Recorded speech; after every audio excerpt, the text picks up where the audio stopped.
Have you ever, stopped and wondered who the real visionaries are? The ones who aren't just reacting, but actually seeing the future take shape. Betting on those ideas that seem, crazy to pretty much everyone else. Ideas that end up changing the world. Yeah, the ones you see around corners. Exactly. And today, we're diving deep into the mind of one of the biggest names there. Marc Andreessen, a name that's just synonymous with Silicon Valley's huge, audacious successes. Right. And he's not just an investor, is he? He was there at the very beginning, helping build the internet itself. A true architect of the modern web.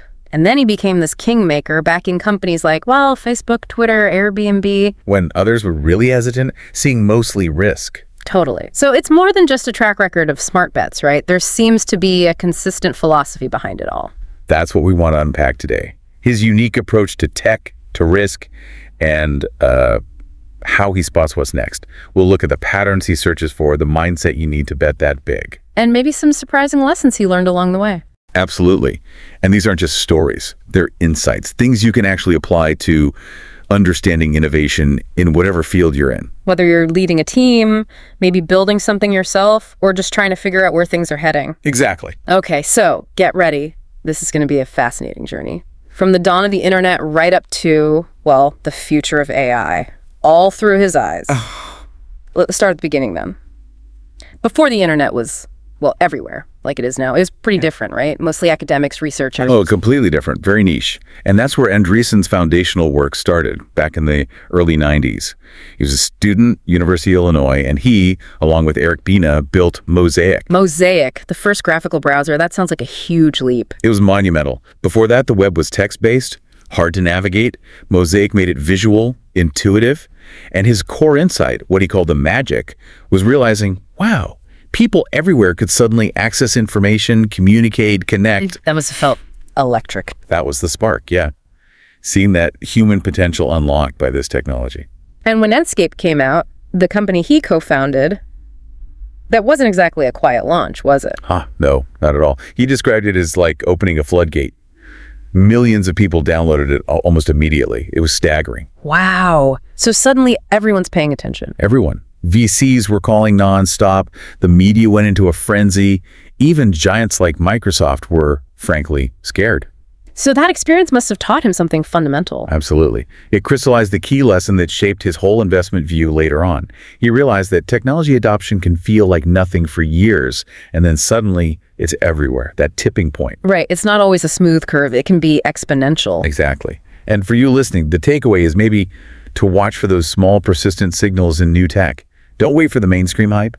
Look for early adopters, core utility, things that show it's solving a real problem, even if only for a few people initially. That's a great point. It makes you think about what's bubbling under the surface right now. So that early experience, building Netscape, seeing that explosion, it must have really sharpened his eye as an investor later on to see potential where others just saw, craziness. Precisely.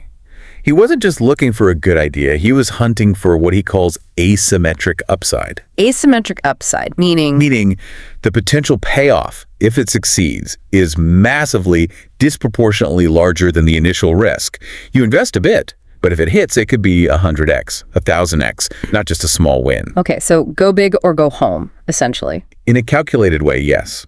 Think about Facebook. Yeah. When he invested, MySpace was dominant, Friendster, Orkut were around. Yeah, I remember thinking another social network. Really, there was a lot of skepticism. Definitely. So what does Andreessen see? He saw Mark Zuckerberg's founder clarity. Founder clarity. That deep, unwavering conviction about building the social graph.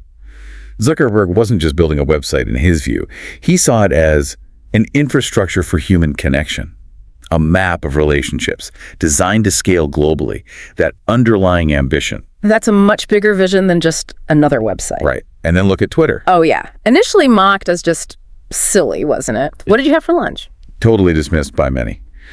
But Andreessen reframed it. He didn't see launch updates. He saw a real-time communication protocol. A protocol, like TCP/IP or something. Kind of. The idea that anyone could broadcast instantly to the world, have conversations at scale. He saw the power in that immediacy and reach. He sensed it could become a global newswire, a political battlefield, a cultural megaphone. He looked past the surface use. Okay, seeing the underlying mechanic, not just the initial application, and then Airbnb. Now that really pushed boundaries. Strangers staying in strangers' homes, that sounded genuinely crazy to a lot of investors. Oh, absolutely. It flew in the face of, common sense for many. Don't talk to strangers, let alone sleep in their house. So why did he bite? He was impressed by the founders, Brian Chesky and Joe Gebbia, their relentless energy. And crucially, their focus wasn't just renting rooms, it was building a community. Plus, and this is key, they had real traction, real people paying, real love for the product. So it wasn't just a theory, it was actually working. Exactly. Despite sounding weird, it was solving a problem and people were adopting it. And the lesson he took, which is so relevant for you, is sometimes what sounds weird in theory works beautifully in practice. So don't just dismiss an idea because it feels strange initially. Right. Dig deeper. Is it solving a real problem? Is there any early real-world evidence it's working, even on a small scale? That's a great takeaway. Okay, so looking at this track record, Facebook, Twitter, Airbnb, is this just incredible gut instinct? Or is there more of a system, a framework he uses? It seems to be a mix. He definitely trusts his intuition, but it's an intuition trained by experience and analysis. He talks about a systematic approach, looking for what he calls the 3 pillars. The 3 pillars, okay, what are they? First, a huge potential market. Not niche, something that could genuinely impact millions, maybe billions of people. Got it. Scale matters, pillar 1. Huge market. Second, founder market fit. This is about the entrepreneur. Are they obsessed with solving this problem? Do they live and breathe the user's pain point? That obsession is critical. Okay, so not just a smart person, but someone deeply connected to the problem. Precisely. And third, the tricky one. Timing. Yeah, because sometimes the idea is great, but the world isn't ready. The tech might not be there, or the culture hasn't caught up. Right. You need all 3 aligned. Huge market, obsessed founder, right time. And when those 3 things click together, that's when he believes magic happens. And you can really see that pattern in those big wins we talked about. Absolutely. And understanding those pillars is useful for you too, right? It gives you a lens to evaluate new ideas, trends, maybe even career moves. Helps you look beyond the surface hype. Definitely. But speaking of hype and risk, betting on these unproven, sometimes crazy ideas involves immense pressure. How does he think about risk? It seems different from how most people approach it. It really is. He has this provocative view that the biggest risk is not taking any. Not taking any risk is the biggest risk. That's his contention. He's seen companies fail, not because they took too much risk, but because they didn't take enough. Playing it too safe means you miss the truly transformative opportunities. That forces you to reconsider, doesn't it? Are we too focused on avoiding small failures and missing the big wins? It's a challenging thought. But even with that philosophy, surely there's doubt involved, making these huge bets. Yeah, you can't be certain. Oh, absolutely. He admits doubt is part of the process. But he tries hard to separate emotional fear from rational analysis. He knows the odds, statistically. 9 out of 10 startups might fail, he acknowledges. But that one success. If it has that asymmetric upside, it can potentially cover all the losses and then some. It's a portfolio approach, in a way. And he's very open about his own failures, calls them plenty of zeros. Like what? Any examples? Yeah, he's mentioned things like a social app that just fizzled out, a hardware company that ran out of cash.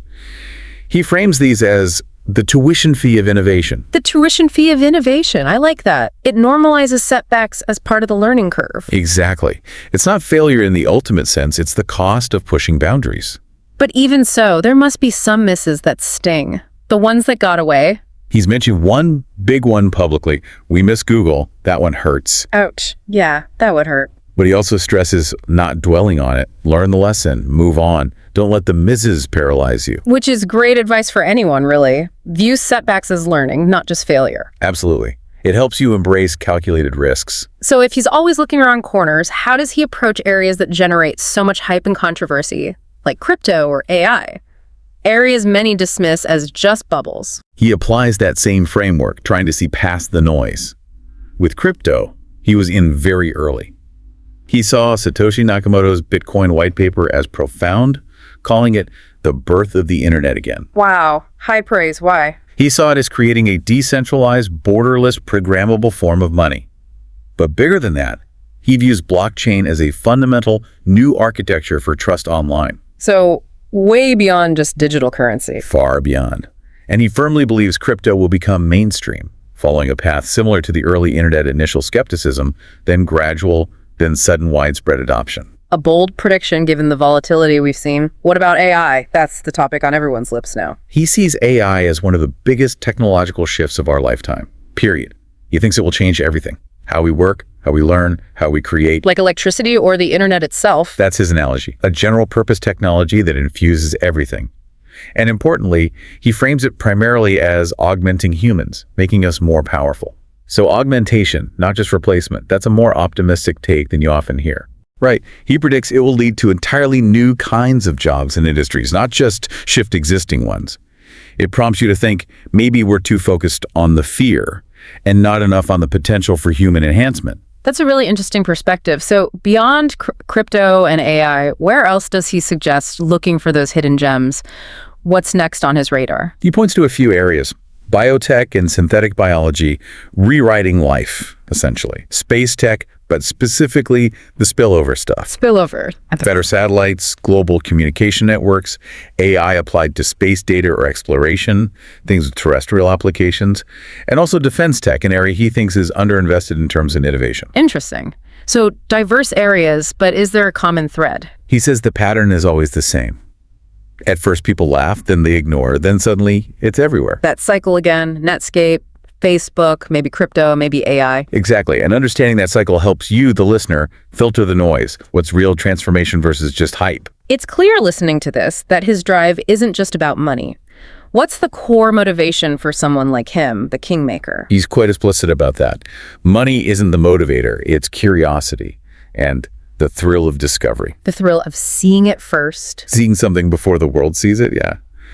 Helping brilliant founders bring it to life. Watching it scale. He calls it being part of the future before it happens. That's a powerful drive. And explains why he's so outspoken, maybe, on Twitter and elsewhere. He says he speaks out because he cares. He genuinely believes technology is the lever that moves society forward. And it's important to stand up, argue, and explain why innovation matters. Makes sense. So if he were giving advice directly to you listening, say, a young entrepreneur starting out, what would he say? Based on his writings and interviews, it boils down to three things. 1, think big. Don't waste time on small problems. Aim high. Okay. Go for impact. 2, be obsessed. That passion is what gets you through the tough times. You have to need to solve that problem. Essential. And 3, ignore the haters. Criticism is inevitable when you're doing something new. If you have conviction, stay the course.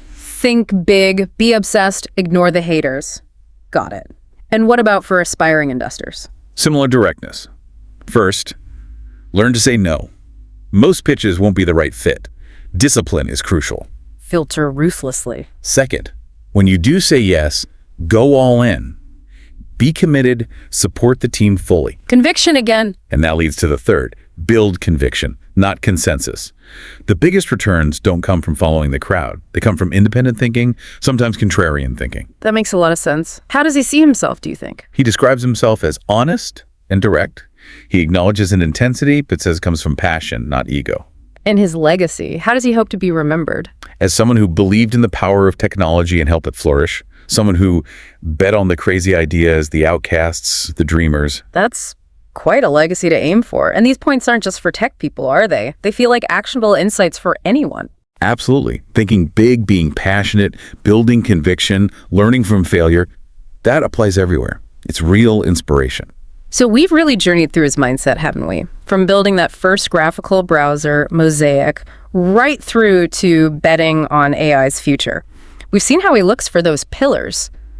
Huge markets, obsessed founders, perfect timing. Yeah, it's been a real masterclass in seeing potential where others just see risk, or maybe nothing at all. And understanding that core idea, failure is the tuition fee of innovation. That's such a key takeaway. Plus that relentless pursuit of discovery, the willingness to trust conviction over consensus, seeing the signal through the noise. Okay, so as we wrap up this deep dive, let's leave you with a final thought to chew on. Marc Andreessen believes the future belongs to the bold.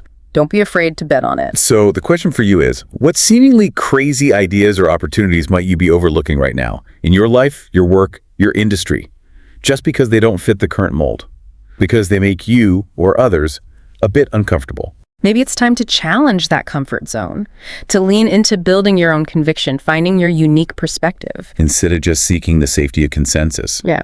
What will you bet on?